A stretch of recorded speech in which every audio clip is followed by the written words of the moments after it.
Okay, strap in, because we have to unpack how the Carters just executed one of the cleanest, most polished demolitions we've witnessed in years. And sweetheart, none of this is random. The Rymir saga, Nicki Minaj's reckless Twitter spirals, and Beyoncé's looming Act 3 are all threaded together. This isn't a street brawl. This is strategy. So let's rewind to where this chaos was built. For anyone who forgot the backstory, Rymir Satterthwaite has spent more than 10 years insisting that Jay-Z is his biological father. According to the timeline, in the early 90s, long before the Mogul era, Jay-Z allegedly had contact with Rymir's mother, Wanda, while she was only 16 years old. And before Wanda died in 2019, she appeared on camera in 2016 confirming her son's claims. That's a mother standing on truth even after death. Chilling. Rymir wasn't demanding a fortune. He asked for one thing: a DNA test. A literal 30-second cheek swab. But Jay-Z said absolutely not. His legal team dismissed it as fabricated stories and dragged out fiction. But if it's fiction, why not take the test and silence it forever? Something isn't adding up. So Rymir filed a federal lawsuit in 2023, then suddenly withdrew it in July 2025. He uploaded a strange video hinting that major things were happening behind closed doors and that he had to move like chess, not checkers, which honestly raises more questions than answers. Did money exchange hands? Was someone leaned on? Nobody really knows. Then his godmother, Lily Collet, stepped forward with her own lawsuit. She alleged Jay-Z intentionally dodged DNA tests, used fame as a shield, and claimed the legal fight drained her into bankruptcy. This woman was financially drowning while trying to defend her godson. And now, in January 2026, a judge dismissed Coley's case with prejudice, meaning it can never return, and ordered her to pay Jay-Z more than $119,000 in legal fees. So she lost the case, lost her money, and now owes a billionaire. The optics are brutal. Jay-Z's camp calls this the finale of a harassment campaign. But the timing of this dismissal feels calculated. Meanwhile, during all this, Nicki Minaj volunteered herself as enemy number one in the Carter universe. And she didn't tiptoe. She burned everything. It kicked off last year during her feud with Megan Thee Stallion, when Nicki decided Jay-Z needed smoke too. She accused him of every dark move imaginable after her arrest in Amsterdam during the Pink Friday 2 tour. Remember that disaster? Nicki swore Jay-Z pulled the strings to derail her career. Did they say? Second, Tell me again. the police officer told me you have to offload all the luggage Okay. and to search everything Okay. your luggage. I'm so sorry to say that. But isn't that what you planned on doing from the get-go? Why didn't you guys search it before it went on the plane? They did just a random quick check, but now they want to open Why? it. And first of all, because you filmed him, and he was like, Because I filmed him. yeah, he was like, he doesn't believe that you don't have more with you than you said. No, he asked me, do I have any more in those purses? And I said no. And I asked him, where are my bags? They took my bags and put it on the plane before I could know what bags are on the plane. I see. Yeah. So. I'm so sorry for that. Okay, of course. She posted, "They've been working overtime to block me from reaching every single show. They seized my luggage before I could even touch it, loaded it onto the plane, and now claim it's stuck with customs." This is what happens when people are paid ridiculous amounts to sabotage a tour after every other tactic failed. Everything they've pulled is illegal. And it only gets uglier. The YouTube commentator Storm Monroe, known for dropping behind-the-scenes tea, alleged he was told Jay-Z had an informant planted inside Nicki's own circle leaking details straight to Roc Nation.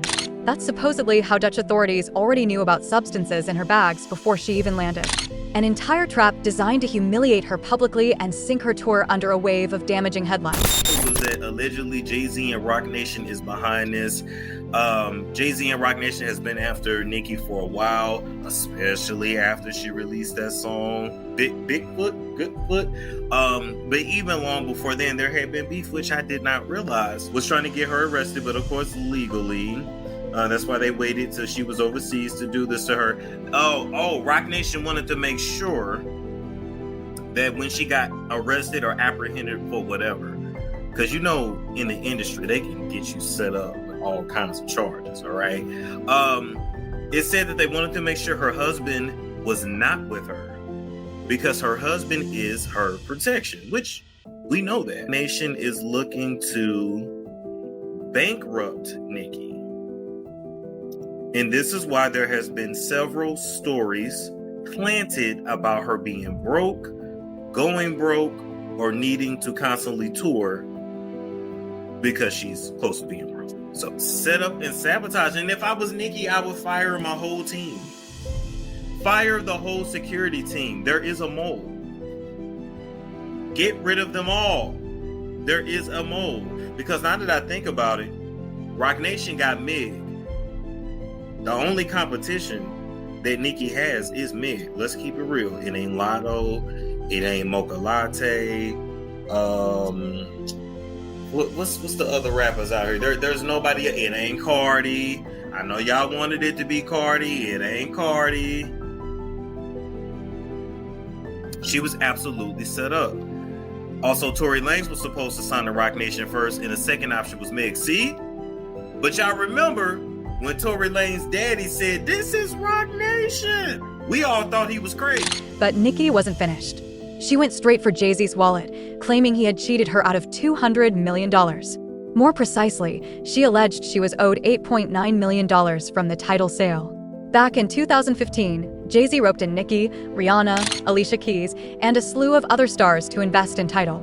Then he flipped it for $300 million. Nicki had a 3% stake. Her cut should have been clear, but according to her, when her lawyers reached out, Jay-Z only offered $1 million of the $8.9 million she was owed. And get this, he allegedly demanded she sign an NDA before even receiving that paltry sum. Nicki snapped back, "Keep your hush money. I'm going to speak." Then she pivoted straight to the re-situation. She reposted 50 Cent's post about Jay-Z's alleged son and wrote, "Jay-Z is trending because the judge has granted request to move forward with his case, and the judge has demanded Jay-Z respond to Rhee's paternity lawsuit by July 18th. Hashtag Jay-Z." And added, "Is this why he was trending the other day? To God be the glory."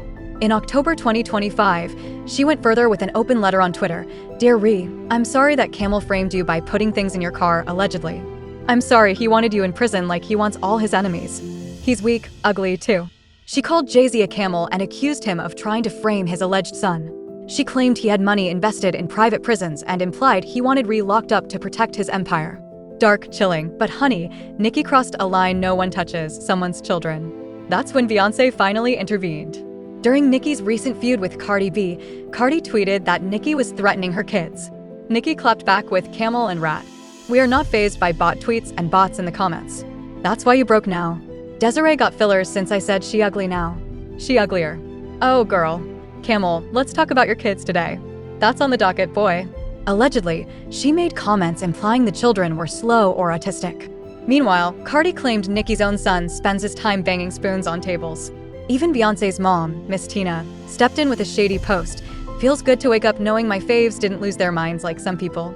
The jab hit hard enough that Nicki had to edit her caption. But the message landed, and then, baby, Solange got involved. Then came some eerie Instagram posts, which fans immediately read as witchcraft warnings. The Knowles family had reached their limit. Now, here's where the puzzle pieces snap together.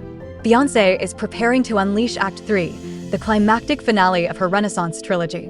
The Beehive is buzzing that it's dropping in 2026, and whispers suggest this could be Queen Bee's final album before retirement. Can you even imagine her stepping away after delivering this legendary trilogy? Think about the timing. Beyoncé just closed a tour pulling in over $300 million. She's being hailed as one of the greatest artists ever. This is her legacy-defining moment, her farewell statement. Do you really think she wants headlines about Jay-Z's alleged secret son overshadowing her tour? Or Nicki Minaj dragging their children into social media feuds while Beyoncé is trying to crown herself the queen of music? Absolutely not. So what unfolds? Rhymer mysteriously drops his lawsuit in July 2025 after hinting at shadowy deals behind closed doors. His godmother's case is dismissed with prejudice in January 2026, right before Act 3 is set to launch. The stage is now clear for Beyoncé to roll out her drama-packed cinematic album, and Nicki? According to insiders, Beyoncé and Roc Nation are quietly orchestrating moves to blacklist her for good. Any album Nicki releases next year is predicted to be her lowest-performing project ever. And honey, when Beyoncé decides to act, she does not hesitate.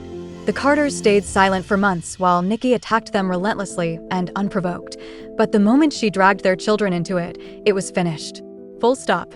Now, there have been rumors, and I stress rumors, because none of this is confirmed, floating through blind item circles about this entire saga. People are questioning whether Jay-Z paid.